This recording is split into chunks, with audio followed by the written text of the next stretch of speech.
Hi, and welcome to Prepping Essentials. Good morning, it's Sunday the 2nd of August, and apologies if you've seen the title slide for this video and clicked on it expecting to see something to do with surfing. If you're a regular viewer to the channel, you'll have a pretty good idea that it's not going to be related to surfing or anything like that. But what's it about? Well, let's find out.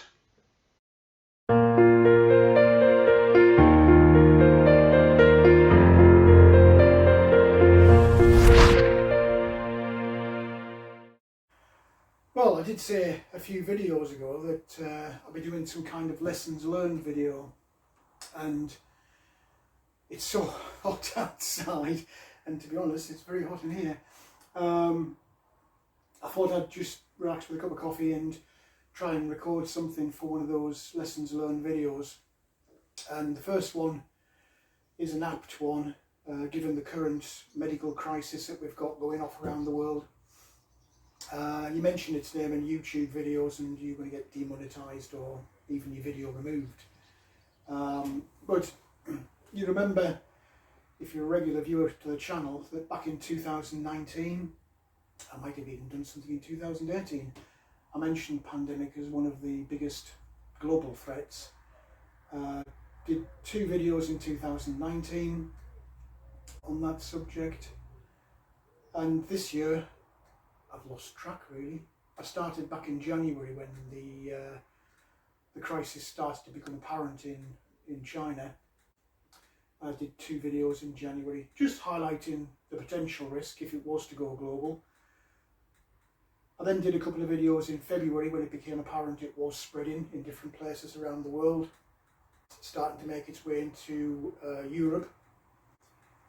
And then of course, as we headed into March, the reality kind of started to hit home. Did a couple of videos then.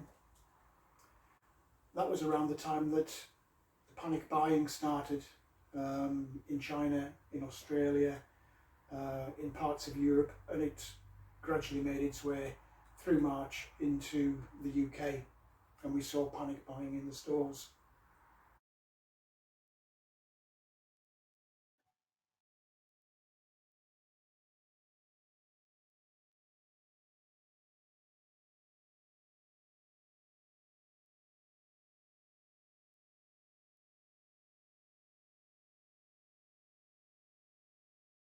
Shoppers have been urged not to stockpile, but if scenes like these filmed this morning are anything to go by, the message isn't getting through. Items like toilet roll, hand sanitizer and pasta are now increasingly hard to come by as coronavirus-linked panic buying continues. And despite assurances that stockpiling isn't necessary, shoppers we spoke to today said they'd found it hard to resist. Supermarkets say they're working round the clock to fill their shelves. They're asking us to be more considerate when we fill our trolleys. The Prime Minister has announced the most drastic limits to our lives that the UK has ever seen in living memory. The aim, he says, is to save lives in this time of national emergency. Without a huge national effort, Mr Johnson has made it clear there will come a moment when the NHS will not be able to cope and more people will die. From tonight, you can only leave your home for very specific reasons. They are to shop for basic necessities such as food and medicine. You can go outside for only one form of exercise a day, alone or with members of your household. All gatherings of more than 2 people are banned, excluding your family. You can leave home for any medical need or to care for a vulnerable person. And finally, you can travel to and from work, but only where absolutely necessary and if you cannot work from home. These new restrictions can be enforced by the police, including using fines. Today, 335 people are confirmed to have died from coronavirus. That's 6 times more than this time last week. Our political editor, Laura Koonsberg, joins us live from Westminster. And Laura, we're all just taking these huge changes in, but the Prime Minister clearly felt he had no other option tonight. That's right, Fiona. None of us have ever heard a message like it. No politician alive could ever have imagined delivering it. And that's because the coronavirus crisis is a situation that the country has simply never faced anything like in living memory. And that's why Boris Johnson tonight described this as a moment of national emergency. The coronavirus crisis is hitting home. This isn't only an emergency for our hospital wards, but for the country. So all shops must shut unless they sell necessities. All gatherings of more than 2 people banned. The measures will be reviewed in 3 weeks, but... No Prime Minister wants to enact measures like this. But at present, there are just no easy options. The way ahead is hard, and it is still true that many lives will, sadly, be lost. And yet it is also true that there is a clear way through. In this fight, we can be in no doubt that each and every one of us is directly enlisted. Each and every one of us is now obliged to join together, to halt the spread of this disease, to protect our NHS and to save many, many thousands of lives. And I know that as they have in the past, so many times, the people of this country will rise to that challenge, and we will come through it stronger than ever. We will beat the coronavirus, and we will beat it together. And therefore, I urge you, at this moment of national emergency, to stay at home, protect our NHS, and save lives. I was already quite prepared, I think, for a pandemic. You'll have seen in previous videos some of my preps. So, I mean, I had food set aside, I had water set aside, medication set aside, hygiene certainly well set aside. And really the lessons learned for me from the pandemic, which is still going as we speak, it quickly became apparent how much stuff comes from China. I decided that I was going to top up my preps in terms of face masks, and you'll have seen in a previous video I've actually got a proper respirator style, full face respirator style mask. And I wanted some of the carbon canisters that go with those respirators, and on the outside of the carbon canisters there's kind of a sort of a semicircular cotton filter. And I thought I'll top up on some of those, and it quickly became apparent that not only were the supply chain been hit and everything was taking longer, but the people who hadn't prepped suddenly cottoned onto the idea that they might need masks and started buying. The suppliers realised that this was a good opportunity for them to hike the prices, and things that were costing, let's say, normal face masks, the kind of doctor wraparound ones, you would buy a box of those £6 for 100. They were turning into £10 for a pack of 3 or 5. Very, very quickly that happened. Fortunately, I already had preps set aside, so it didn't really impact me too much. But it is certainly a lesson learned that make sure you have got something set aside, and if you do decide to top up, then top up at the earliest opportunity. Work didn't really affect me. I'm a key worker, so I've been working all the way through the pandemic as it's gone on. But it did have an impact in that the supply chain became quite fragile and people became quite fragile. You started getting restrictions in the supermarket. There were different opening times for different groups of people. There were restrictions on how much stuff you could buy, so one item per person. And the problem I found wasn't so much that supplies weren't available in the supermarket, because after the panic buying and lots of uptick in the supply chain, supplies did start to come through fairly regularly. But what I was finding was that because I'm working all day, I was coming home at I don't know, let's say 5 o'clock, if I wanted to go to the supermarket, I was finding that there were massive queues around the car park to the supermarket. I was having difficulty getting in.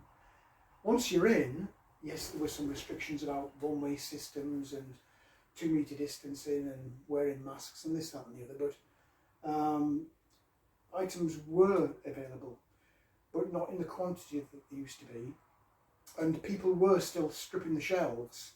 So by the time I got there at 5 o'clock at night, certainly things like milk and vegetables were in very short supply because the day had gone. The people who weren't working had gone in and raided the shelves, and the poor suckers like myself who were working arrived to find that after a big queue outside there was not much left inside. I suppose the saving grace for that as a prepper would be, if you do have a garden, is being self-sufficient and being able to grow your own food. Okay, you're not necessarily going to be able to grow milk unless you have a big enough piece of land and you've got a goat or a cow to provide it. With self-sufficiency, it does come home when you start having problems with the supply chain and the stuff you expect to be in the supermarket is no longer in the supermarket.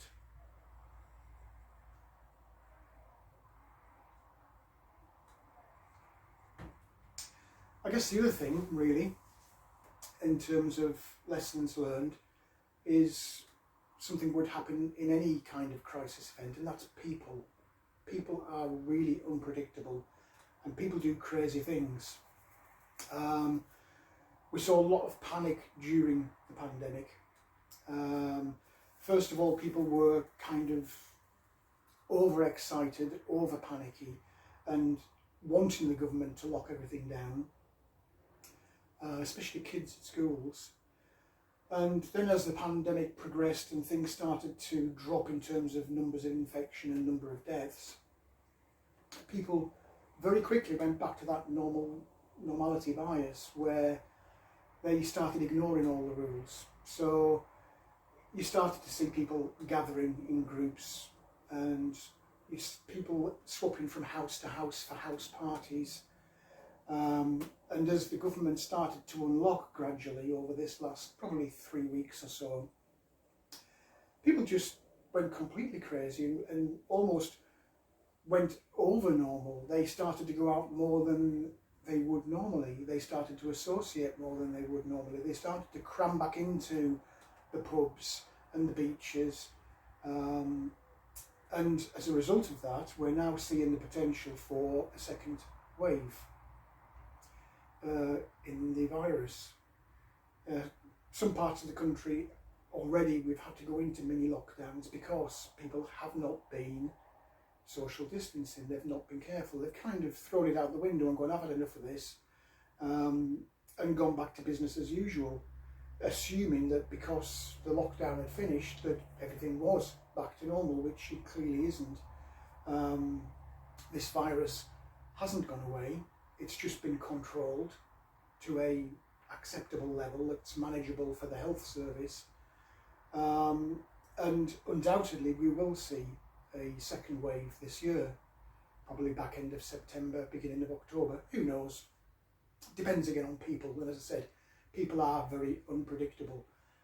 So whatever the crisis, be aware of the people that are around you, and wherever possible, not just for a pandemic, I would recommend that isolation is certainly the key. Just keep away from people. There is a danger as we start to come through this. The economic effects of this are going to be massive. We're already seeing huge numbers of people being unemployed, huge numbers of companies going out of business.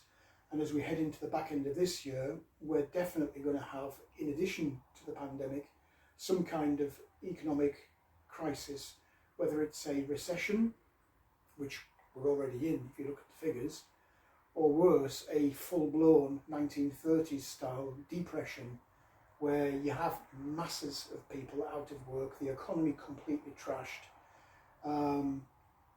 If you're still lucky enough to be in work, then you shouldn't be too bad in terms of the impact on you. But but there are going to be an awful lot of people who it will impact in a bad way. And as people's economic circumstances and financial circumstances change, and you suddenly start getting large numbers of people without money, or on the unemployment register, which is a little bit of money, you will see a change in society. People will become more aggressive, they will become more demanding, they will start to take the opportunity to turn to crime as a way of funding their lifestyle, and people's attitudes will change. You will see a lot more aggression in people because they've been pushed to their limits. So, lessons learned, have stuff set aside, definitely. As soon as you see signs of a potential crisis coming, take the opportunity early to top up. Be very aware of how circumstances will change and you will need to adapt your habits to suit, such as shopping. And be aware of people, because people are strange animals, they do strange things and they're quite unpredictable. And what can be a normal situation 1 minute can quickly turn to a normal and potentially threatened situation the next minute. So I do think there is a second wave coming. 99.9% it will hit over the next 4, 5, 6 weeks. Depending on people, it could be worse than the initial outbreak that we saw, and we could end up back down in a full-blown countrywide lockdown again, with, again, a big impact on supply chain. So I guess the purpose of this, apart from sharing my lessons that I've learned as I've gone through this so far, is now things are kind of ticking along, kind of semi-normal, particularly in terms of supply chain. Don't drop your guard. If you haven't been prepping, this is absolutely your last chance to get in to the prepping lifestyle and start putting stuff away. If you are prepping, don't ignore this opportunity to top up on your preps, get some more stuff set aside. Don't go out in a mad panic and buy up the entire supermarket and cause everyone else to panic. Just, as you do in all shop, add bit by bit, as you would do or should do anyway as a prepper. And be ready for circumstances to change, and to change quite significantly as we head towards the back end of this year into the autumn and the winter, because this hasn't gone away. It is there and it is starting to come back already. So make the most of the opportunity that you have now to get yourself set up so that you're ready to face whatever might come as we go through potentially a second wave, and absolutely as we go into what will be quite a full-blown recession and potentially a quite devastating depression if it all doesn't go according to the government's plan. Well, that's it for this video. I hope that you found something in there that was of interest to you. If you did like the video, please do click on the like button. Also feel free to hit the subscribe button if you haven't already done so. As always, welcome any comments, questions or suggestions you might have. This being the first of these lessons learned videos, I'd be interested in your feedback as to the way it was presented. I'm not used to sitting in front of a camera, as you can probably tell from lots of my previous videos, so I'm not sure how this kind of chat style video comes across. So do please let me know in the comments section below, and I can always do stuff to change it in future videos. But for now, thanks for watching, and I look forward to seeing you in the next video.